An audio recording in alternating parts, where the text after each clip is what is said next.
হাসরে যখন বিচার কাজ শুরু হবে তখন সর্বপ্রথম হিসাব নেওয়া হবে নামাজের। নামাজ হলো ভেস্তের চাবি, তা আমরা সকলেই জানি, কিন্তু জানা সত্ত্বেও আমরা নামাজ পড়ি না। প্রিয় নবী হাদিসে বলেছেন, বেনামাজিদেরকে দুনিয়াতেই 5টি শাস্তি দেওয়া হবে। বেনামাজিরা দুনিয়াতেই এই 5টি শাস্তি না পাওয়া পর্যন্ত মৃত্যুবরণ করবে না। মৃত্যুর আগে তাদের এই শাস্তি ভোগ করতে হবে। প্রিয় নবীর এই হাদিসটি অবশ্যই শেয়ার করে দিবেন। প্রিয় নবীর হাদিস জেনে যে ব্যক্তি অন্যের কাছে শেয়ার করলো না, তাকে প্রিয় নবী উম্মত বলে পরিচয় দিবে না।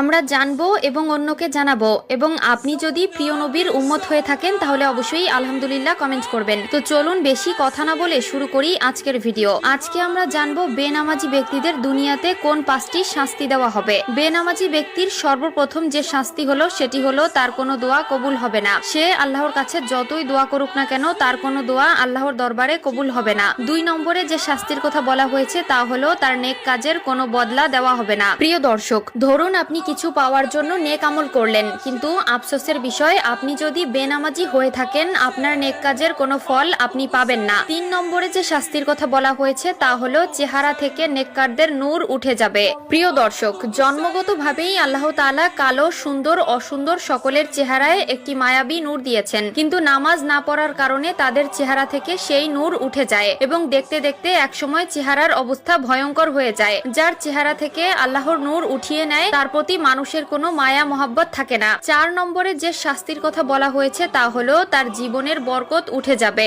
আয় রোজগারে বরকত থাকবে না, ব্যবসা বাণিজ্যে কোনো সাফল্য পাবে না, সংসার জীবনে একটার পর একটা অশান্তি লেগেই থাকবে। যত